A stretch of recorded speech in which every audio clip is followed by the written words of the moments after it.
যদি একটা বাক্যে বলি তাহলে হচ্ছে এত সুন্দর যে আয়োজন করা যায়, নবীনদেরকে যে এত সুন্দরভাবে বরণ করে নেওয়া যায়, এই জিনিসটা আসলে এখানে না আসলে বুঝতে পারতাম না।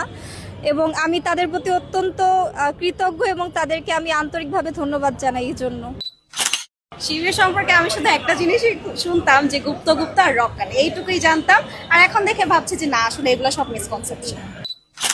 আমি এখানে বোর্ডে লিখছি হচ্ছে শিবির আমাদেরকে যেভাবে নবীন বরণে ওয়েলকাম করে খাওয়াচ্ছে, নেক্সট ডাকসু নির্বাচন ইনশাল্লাহ শিবিরের। হ্যাঁ, এটা বলা যায় যে পরবর্তী ডাকসু নির্বাচনে আমি শিবিরকে ভোট দেবো। ছিল আয়োজনটা মাশাআল্লাহ খুবই সুন্দর ছিল, আর ওরা অনেক গিফট দিচ্ছে, আর গিফটগুলো এত থটফুল আমি বলে বুঝাতে পারবো না। ওরা মানে এই স্কুল ব্যাগটি দিয়েছে, স্কুল ব্যাগের মধ্যে অনেক জিনিস আছে, যেমন ডায়েরি, কিচেন, ব্যাচ, আর সবচেয়ে বেস্ট গিফটটা ছিল হচ্ছে পবিত্র কোরআন শরীফ। এই কোরআন শরীফটা পেয়ে যে কত ভালো লাগছে এটা বলার বাহিরে, কারণ নর্মালি সবার হাতে হাতে কোরআন শরীফ থাকে না, বাট এই কোরআন শরীফটা পেয়ে মানে যারা নর্মালি পড়তে পারে না ওদের পড়ার জন্য একটা অপরচুনিটি হয়েছে। অ্যান্ড এটাই মানে ওদের গিফটগুলো খুবই থটফুল ছিল। ওরা হচ্ছে এমন এমন গিফট দেয় যেটা আমি ফেলে রাখবো।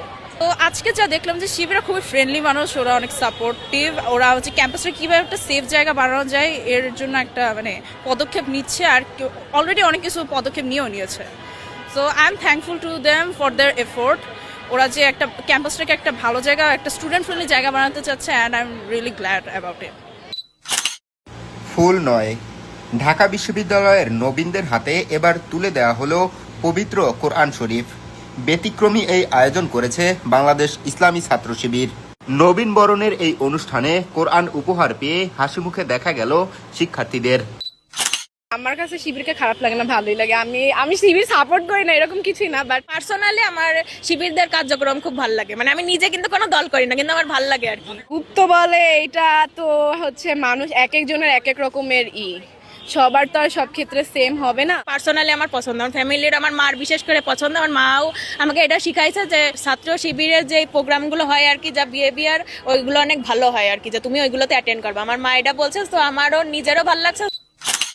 ছাত্র শিবিরের পক্ষ থেকে আমাদেরকে অনেক কিছুই দেওয়া হয়েছে, ব্যাগ দেওয়া হয়েছে, তারপরে লাঞ্চ প্রোভাইড করতেছে তারা, কোরআন উপহার দেওয়া হয়েছে। কোরআন পেয়ে ভালো লাগছে। দেওয়াটাকে ভালোভাবেই দেখছি, কারণ কোরআন দেওয়াটা তো একটু বুঝতেছেন। হ্যাঁ, ডাকসুর কাজে সন্তুষ্ট, ডাকসু কাজ ভালো করতেছে। মানে যে শিবির রক্কাটে এরকম একটা কথার প্রচলন ছিল, কিন্তু আমরা আমাদের কাছ থেকে যে কয়েকজনকে দেখেছি আমার মনে হয়েছে যে ওনারা যথেষ্ট হাম্বল। অ্যান্ড ভার্সিটিতে আসার পর আমাদের পরিচিত বেশ কয়েকজন ডিপার্টমেন্টের সিনিয়র ছিলেন যারা শিবিরের সাথে যুক্ত, কিন্তু তাদের ব্যবহার যথেষ্ট ভালো। মানে ওরকম রক কাটার যেই ব্যাপার স্যাপার বা আমরা যেরকম ভেবেছিলাম ওটা আমরা ভার্সিটিতেও দেখি নাই আর কলেজ লাইফেও দেখি নাই কখনো। অনুষ্ঠানে এসেছেন, কত টাকা দিতে হয়েছে?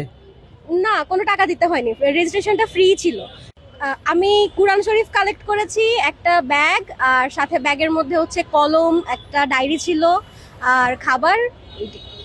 কোন গিফটটা সবচেয়ে ফেভারিট ছিল আপনার? কুরআন শরীফটা অবশ্যই, কারণ একটা নর্মালি ওরিয়েন্টেশন প্রোগ্রামে এসে আমরা একটা কুরআন শরীফ এক্সপেক্ট করি না, কিন্তু জিনিসটা খুবই সুন্দর, কুরআন শরীফের প্রচ্ছদটা খুব সুন্দর।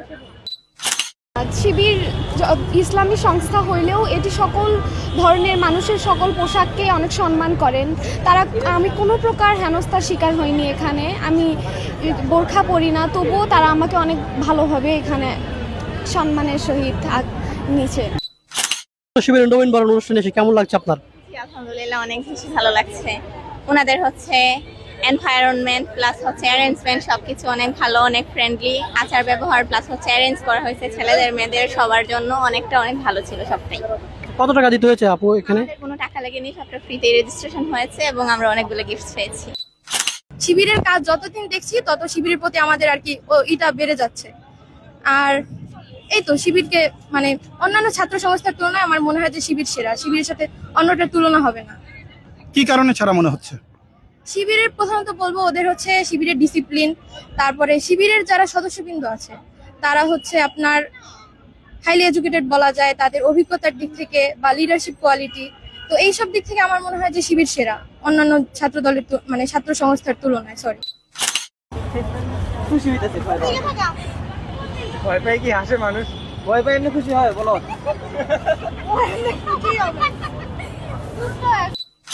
ডাকসুর সফলতা একটাই, সেটি হচ্ছে বাংলাদেশের ইতিহাসে এই প্রথম কোনো নির্বাচনের পরে কোনো রাজনৈতিক দল হল দখল করে নাই।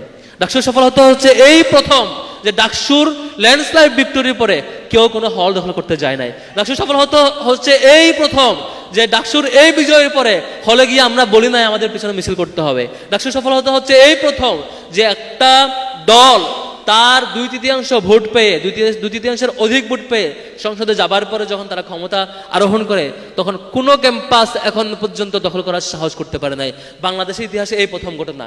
এটাই আমাদের সার্থকতা। আপনারা নিরাপদ ক্যাম্পাসে আসছেন, আমাদের কমিটমেন্ট এটাই যে হল দখল করতে হলে আমাদের রক্তের উপর দিয়ে যেতে হবে, গণরঙ্গ আশ্রম করতে হলে আমাদের রক্তের উপর দিয়ে যাওয়া লাগবে। আমরা কোনোভাবেই আমাদের কোনো ছোট ভাই বোনকে একটা অনিরাপদ পরিবেশে গণরঙ্গ আশ্রমের পরিবেশে যেতে দিব না ইনশাআল্লাহ। আমরা সেটা আটকেছি। কয়েকদিন আগে লেদারিং ইনস্টিটিউটে আইলেটে আমাদের বিশ্ববিদ্যালয়ের শিক্ষার্থীদেরকে ম্যানার শেখানোর নামে গেস্ট রুম শুরু করার চেষ্টা করা হয়েছিল, আমরা থামিয়ে দিয়েছি। এই অপচেষ্টা আমরা রুখে দিব ইনশাআল্লাহ। শুধুমাত্র আপনাদের এটুকু সহযোগিতা চাই, যে কোনো অন্যায়ের বিপরীতে সত্য প্রকাশে আপনারা শিক্ষার্থী হিসাবে সাহসী ভূমিকা রাখবেন, আমরা ভাই হিসাবে সাথে থাকবো। আসসালামু আলাইকুম রহমতুল্লাহ। সুপ্রিয় দর্শক, গত কয়েকটা ভিডিওতে আপনাদের বাংলাদেশ ইসলামী ছাত্র শিবিরের ঢাকা বিশ্ববিদ্যালয়ের নবীন বরণ অনুষ্ঠানের ভিডিও দেখানোর চেষ্টা করেছি। তো নবীন শিক্ষার্থীদের ফিডব্যাক রিভিউগুলো খুব সুন্দর ছিল, কেউ নেগেটিভ কমেন্ট করেনি। আপনারা অনেকগুলো ভিডিওতে দেখলেন। বিশেষ করে ধন্যবাদ জানাই এই সাংবাদিক ভাইদেরকে যারা এই নবীন শিক্ষার্থীদের কাছে থেকে এই ফিডব্যাকগুলো নিয়েছেন। আমি অনেকের চ্যানেলের লগো সহ ভিডিওগুলো শো করেছি, অনেকের করতে পারিনি। আশা করছি তারা মন খারাপ করবেন না বা কপিরাইট দিবেন না। তো দর্শক, আজকে আপনাদের যে ভিডিওটা দেখাবো সেটা হচ্ছে ডাকসু জিএস এস.এম. ফরহাদের ভিডিও দেখাবো। তিনি অসাধারণ একটা বক্তব্য দিয়েছেন, যা শুনলে আপনি অবাক হয়ে যাবেন। তো শিবির এমনই, শিবিরের সাথে অন্য কোনো তুলনা হয় না, যেটা নবীন শিক্ষার্থীরাই বলতেছে। আর আমরা তো শিবিরকে অনেক দিন থেকেই চিনি। তারা শিবিরের এই কয়দিনের কর্মকাণ্ডে সন্তুষ্ট হয়েছে এবং বলেছে যে বাংলাদেশের অন্য কোনো ছাত্র সংগঠনের সাথে শিবিরের কোনো তুলনা করা যাবে না। শিবির শিবিরই, এবং শিবিরের মতো এত ভালো সংগঠন আমাদের জীবনে দেখিনি। তো দর্শক, এখন আপনাদের এস.এম. ফরহাদ ভাইয়ের ভিডিওটা দেখাবো। আপনাদের প্রতি অনুরোধ রইল পুরো ভিডিওটা দেখে যাবেন। তো চলুন আমরা ভিডিওটা দেখে আসি। শুরুতে আমি স্মরণ করছি শহীদ আব্দুল মালিক ভাইয়ের কথা, যে আব্দুল মালিক ভাই আপনাদের বিজ্ঞানের স্টুডেন্ট ছিলেন, যিনি তার ডিপার্টমেন্টের টপার ছিলেন, যিনি টিএসসির এই ডায়াসে দাঁড়িয়ে তার বক্তব্য উপস্থাপন করবার জন্য, যিনি ইসলামী শিক্ষা ব্যবস্থার পক্ষে কথা বলবার জন্য এই টিএসসিতে দাঁড়িয়ে যখন তিনি বক্তব্য দিয়েছেন, এখান থেকে বের হওয়ার পরে সোহরাওয়ার্দী উদ্যানের পাশ দিয়ে যাবার পথে হাসানুল হক, ইনু, রাশেদ খান মেনন আর তুফাইলরা তারা সোহরাওয়ার্দী উদ্যানে তাকে ইট দিয়ে থেতলে থেতলে আঘাত করে করে যাকে শহীদ করেছে, সে আব্দুল মালিক ভাইকে স্মরণ করছি।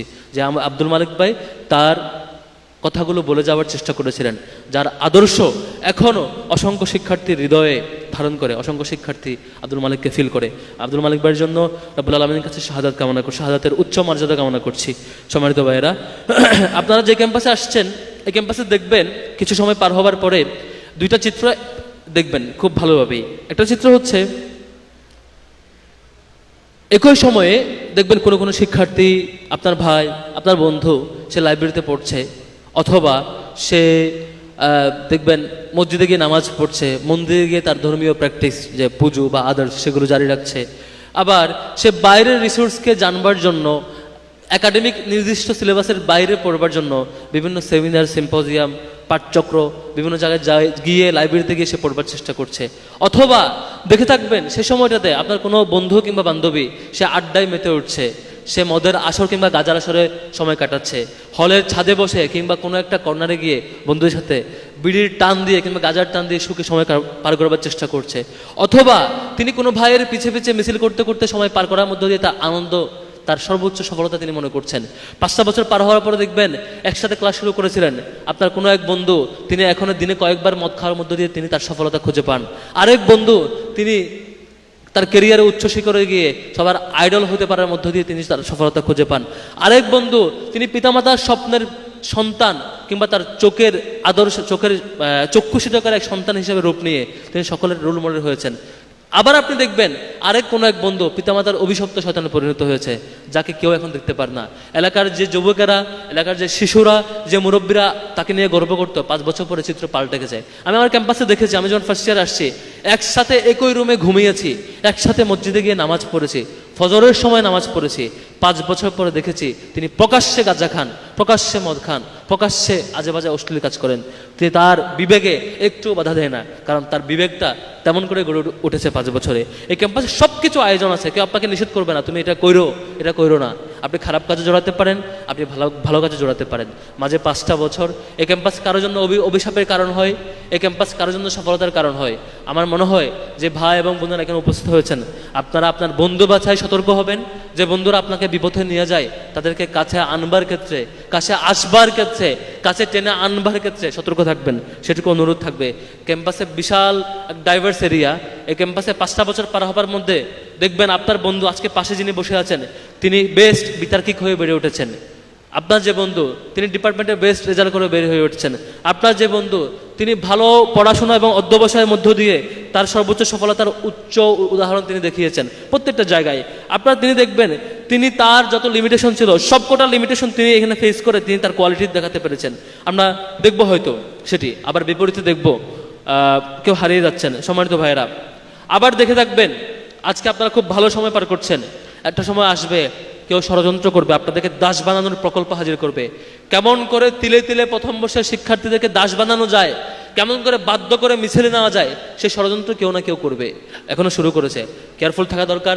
আমরা একটা সময় দেখেছিলাম এখানে প্রথম বর্ষের শিক্ষার্থীদেরকে বলা হতো তুই ডিবেটে যাবি কেন, তুই ওই প্রোগ্রামে যাবি কেন, হুমকি দেওয়া হতো, গেলে পিটানো হইতো। তাকে বলা হইতো এই ক্যাম্পাস তার নিজস্ব রাজনৈতিক অর্জন, এই ক্যাম্পাসে আপনি গেলে তার ম্যান্ডেট নিয়ে যাওয়া লাগবে। বলা হতো তার মিছিলে না গেলে আপনাকে পিটানো হবে, আপনি কিছু বলতে পারবেন না, আপনি ক্লাস ফাঁকি দিয়ে তার মিছিলে যাওয়া লাগবে, আর নয়তো আপনাকে টর্চার করা হবে। এই ধরনের পরিবেশ এই ক্যাম্পাসে ছিল। সামনেও ফিরে আনার কেউ হয়তো চেষ্টা করবে। আজকে প্রোগ্রামের ট্যাগলাইন দেখছেন নিরাপদ ক্যাম্পাসে স্বপ্নের কেরিয়ার, এই টাইপের ট্যাগলাইন কাছাকাছি। নিরাপদ ক্যাম্পাস নিরাপদ রাখাটা আমাদের দায়িত্ব। সম্মানিত ভাইয়েরা, আমরা ডাকসু জায়গা থেকে আমরা চেষ্টা করেছি। ছাত্র শিবির যখন ল্যান্ডস্লাইড ভিক্টোরি পেয়েছে, এই বিরাট সফলতার পরে, এই বিজয়ের পরে ছাত্র শিবির চেষ্টা করেছে যে প্রচণ্ড দ্বিমতকারী শিক্ষার্থী যাতে আমার সামনে এসে আমার সাথে দ্বিমত করতে পারেন। আমরা মনে করেছি, আমরা বলেছি বারবার যে আমরা তখন সফল হব যখন আমাদের দ্বিমত করা শিক্ষার্থীও আমার পাশে এসে চোখে চোখ রেখে আঙ্গুল তুলে বলতে পারবে ভাই আপনার এই ভুল ছিল, আমার সাথে দ্বিমতটা তিনি প্রকাশ্য করতে পারবেন এবং আমি শুধরাতে নিতে পারবো। আমি তখন সফল লিডার হতে পারবো যখন আপনার সুন্দর ক্রিটিক, গঠনমূলক সমালোচনা আমি রিয়্যাক্ট না করে, বিপরীত রিয়্যাক্ট না করে, বরং আমি শুধরে যাওয়ার উপকরণ হিসেবে গ্রহণ করব, তখন আমি সফল হব। আমরা চেষ্টা করেছি গত এই লম্বা 5-7 মাস যেটা পার হয়েছে। গত নবীনবরণ আর এই নবীনবরণের পার্থক্য হচ্ছে, গত নবীনবরণে আমি বিশ্ববিদ্যালয়ের সভাপতি হিসেবে ছিলাম, প্রোগ্রাম পরিচালনা করেছি। আজকে ডাকসু নির্বাচিত জিএস হিসেবে আসছি। আজকে বলতে পারি যে বাজেটের বাইরে এসেও আমাদের শিক্ষার্থী বোনদের জন্য আমরা চেষ্টা করেছি একটি ফিমেল জিমনেশিয়াম আলাদা করা, যেখানে আমাদের বোনেরা গিয়ে প্র্যাকটিস করবে। আমরা বলতে পারি আমরা চেষ্টা করেছি বাস রুটে স্পেশাল বাজেট নিয়ে এসে, শনিবারের বাস কিংবা সান্ধ্যকালীন বাস রুট চেষ্টা করা। আমরা বলতে পারবো আমরা চেষ্টা করেছি সেন্টারের মধ্যে সংস্কার নিশ্চিত করা। আমরা বলতে পারি আমরা চেষ্টা করেছি যে বিশ্ববিদ্যালয়ের ডাকসু নির্বাচন যাতে একাডেমিক ক্যালেন্ডারে থাকে সেটির সর্বোচ্চ ম্যানেজমেন্ট মিটিংয়ে অ্যাপ্রুভ করে ক্যালেন্ডার কমিটিতে নিয়ে যাওয়া। আমরা বলতে পারবো যে আমাদের মাতৃত্বকালীন ছুটি সহ যেসব এজেন্ডা ইশতেহারে ছিল সব ইশতেহারগুলো আমরা পুনর্জন চেষ্টা করেছি। আমরা বলতে পারবো ইশতেহারের বাইরে এসে আমাদের বোনদের জন্য আমাদের কয়েকদিন আগে বেশ কয়েকটা হলে রিডিং রুম আমরা এসি হস্তান্তর করেছি, যাতে করে আপনাদেরকে সেন্ট্রাল লাইব্রেরিতে লাইন ধরতে না হয়। আমাদের কমিটমেন্ট এইটা। একটা সময়কে আমরা দাঁড়িয়ে বলবো যে ভাই আমরা ইশতেহারের লিখিত কমিটমেন্টের ভিতরে আমরা আবদ্ধ ছিলাম না, বরং আমরা আমাদের হৃদয়ের সর্বোচ্চটুকু বুঝ দিয়ে, আমাদের সক্ষমতার সর্বোচ্চটুকু, আমাদের চিন্তার সর্বোচ্চটুকু শক্তি দিয়ে আপনাদের কাছাকাছি যাওয়ার চেষ্টা করেছি, আপনাদের চাওয়াগুলো পূরণ করার চেষ্টা করেছি। আপনার হৃদয়ের চাহিদা আমাদের হৃদয়ের চাহিদার সাথে অ্যাডজাস্ট করার চেষ্টা করেছি। আপনার হৃদয়ের প্রত্যাশা, আপনার অনুভূতি, আপনার ক্রাইসিসের সাথে আমাদের পরিকল্পনার সাথে অ্যাডজাস্ট করার চেষ্টা করেছি, যাতে করে প্রত্যেকটা শিক্ষার্থী, প্রত্যেকটা ভাই এবং বোন আমাদের সাথে কানেক্ট ফিল করে। আপনারা দেখেছেন গত কয়েকদিন আগে শাহবাগের ঘটনা, ছোট্ট একটা ঘটনাকে কেন্দ্র করে তারা একটা ফেক ফটো ছড়িয়ে নির্দিষ্ট ছাত্র সংগঠন শেষ পর্যন্ত শাহবাগে মব তৈরি করে থানায় আক্রমণ করে, যে আইনের সহযোগিতা চাওয়া ভিকটিম শিক্ষার্থী যার ব্যাপারে মিথ্যা ফটোকার্ড ছড়ানো হয়েছিল ছাত্র শিবিরের দায়িত্বশীল, তার উপর টর্চার করা হয়েছে, তাকে আইনের সহযোগিতা দেওয়া হয় না। বিপরীতে সেখানে যখন আমরা যাই আমাদের ডাকসু প্রতিনিধিকে আক্রমণ করা হয়। তারা একটাই চায়, একটাই পরিকল্পনা, সামনে হয়তো মিলিয়ে নেবেন আপনারা, তারা চায় ছোট ইস্যুকে কেন্দ্র করে সংঘাত তৈরি করবে, সংঘাত তৈরি করে দুই গ্রুপে এখানে মারামারি হবে, মারামারি হওয়ার পর এখানে পুলিশ ঢোকাবে, পুলিশ ঢোকায় বলবে যে দুই গ্রুপের মারামারি হয়েছে সেজন্য পুলিশ আসছে, তারপরে হল দখল করবে। পুলিশের সহযোগিতায় হল দখল করে আগের যে মডেল সেটি হচ্ছে একটা দলকে হল বন্ধক দিয়ে দেওয়া, তারপরে সেই গণরুম গেস্ট রুম ফিরিয়ে নিয়ে আসা। আপনাদের মধ্যে বিনীত অনুরোধ থাকবে, কখনো যখন এরকম কৃত্রিম সংকট তৈরি করার প্রকল্প চলবে, কখনো যখন সংকট তৈরি করে পুলিশ ঢুকিয়ে বাজে পরিস্থিতি তৈরি করে হল দখল করে কোনো দলকে বন্ধক দিয়ে দেওয়ার চেষ্টা করা হবে, আপনারা অন্তত শিক্ষার্থীর জায়গা থেকে প্রতিবাদ করবেন। ছাত্র শিবিরের সকল কর্মসূচিতে আপনি দ্বিমত করতে পারেন, ছাত্র শিবিরের সাথে প্রচণ্ড দ্বিমত করার স্বাধীনতা আপনার থাকবে। নবীনবরণ, আজকের নবীনবরণ তখনই সফল হবে যখন আমাদের ভাই বোনেরা যারা অংশগ্রহণ করেছেন তারা ছাত্র শিবিরের ভুলগুলো ধরিয়ে দিবেন, সাহসের সাথে দ্বিমত করবেন, এবং তখন সফল হবে যখন আপনারা এখান থেকে যাবার পরে স্বাধীন শিক্ষার্থী হিসেবে যেমন করে ছাত্র শিবিরের ভুল ধরবেন, তেমন করে অন্য কোনো ছাত্র সংগঠন এখানে ক্যাম্পাস দখল করতে চাইলে তার প্রতিবাদ করবেন। এটুকু আমরা আশা করতেই পারি, আমরা আশা করবো ইনশাল্লাহ। আপনারা আজকে যারা এক্সপার্ট আসছেন শিক্ষকগণ তাদের আলোচনা শুনবেন, আপনারা স্বপ্নের কেরিয়ার নিরাপদ ক্যাম্পাসে নিশ্চিত করতে চাইবেন ইনশাল্লাহ। ডাকসুর জায়গা থেকে আপনাদের ভাই হিসেবে প্রত্যেকটা ভাই বোনের সাথে আমরা পাশে থাকবো ইনশাল্লাহ। ডাকসুর সফলতা একটাই, সেটি হচ্ছে বাংলাদেশের ইতিহাসে এই প্রথম কোনো নির্বাচনের পরে কোনো রাজনৈতিক দল হল দখল করে নাই। ডাকসুর সফলতা হচ্ছে এই প্রথম যে ডাকসুর ল্যান্ডস্লাইড ভিক্টোরির পরে কেউ কোনো হল দখল করতে যায় নাই। ডাকসুর সফলতা হচ্ছে এই প্রথম যে ডাকসুর এই বিজয়ের পরে হলে গিয়ে আমরা বলি নাই আমাদের পিছনে মিছিল করতে হবে। ডাকসুর সফলতা হচ্ছে এই প্রথম যে একটা দল তার 2/3 ভোট পেয়ে, 2/3 অধিক ভোট পেয়ে সংসদে যাবার পরে যখন তারা ক্ষমতা আরোহণ করে তখন কোনো ক্যাম্পাস এখন পর্যন্ত দখল করার সাহস করতে পারে নাই। বাংলাদেশের ইতিহাসে এই প্রথম ঘটনা, এটাই আমাদের সার্থকতা। আপনারা নিরাপদ ক্যাম্পাসে আসছেন, আমাদের কমিটমেন্ট এটাই যে হল দখল করতে হলে আমাদের রক্তের উপর দিয়ে যেতে হবে, গণরুম গ্যাস রুম করতে হলে আমাদের রক্তের উপর দিয়ে যাওয়া লাগবে। আমরা কোনোভাবেই আমাদের কোনো ছোট ভাই বোনকে একটা অনিরাপদ পরিবেশে, গণরুম গ্যাস রুমের পরিবেশে যেতে দিব না ইনশাআল্লাহ। আমরা সেটা আটকেছি। কয়েকদিন আগে লেদারিং ইনস্টিটিউটে, আইলেটে আমাদের বিশ্ববিদ্যালয়ের শিক্ষার্থীদেরকে ম্যানার শিক্ষানোর নামে গেস্ট রুম শুরু করার চেষ্টা করা হয়েছিল, আমরা থামিয়ে দিয়েছি। এই অপচেষ্টা আমরা রুখে দিব ইনশাল্লাহ। শুধুমাত্র আপনাদের এটুকু সহযোগিতা চাই, যে কোনো অন্যায়ের বিপরীতে সত্য প্রকাশে আপনারা শিক্ষার্থী হিসাবে সাহসী ভূমিকা রাখবেন, আমরা ভাই হিসাবে সাথে থাকবো। আজকের আয়োজন সফল হোক, ছাত্র শিবিরের এই যাত্রায় আপনারা সমালোচনা করে হলেও অন্তত পাশে থাকবেন সে আশা রাখতে চাই। আসসালামু আলাইকুম রহমতুল্লাহ। সুপ্রিয় দর্শক, আপনারা এস.এম. ফরহাদ ভাইয়ের ভিডিও সহ পুরো ভিডিওটা দেখলেন। তো আজকের ভিডিওটা আপনাদের কাছে কেমন লেগেছে? যদি ভালো লাগে শেয়ার করবেন। সকলকে ধন্যবাদ। আসসালামু আলাইকুম রহমতুল্লাহ।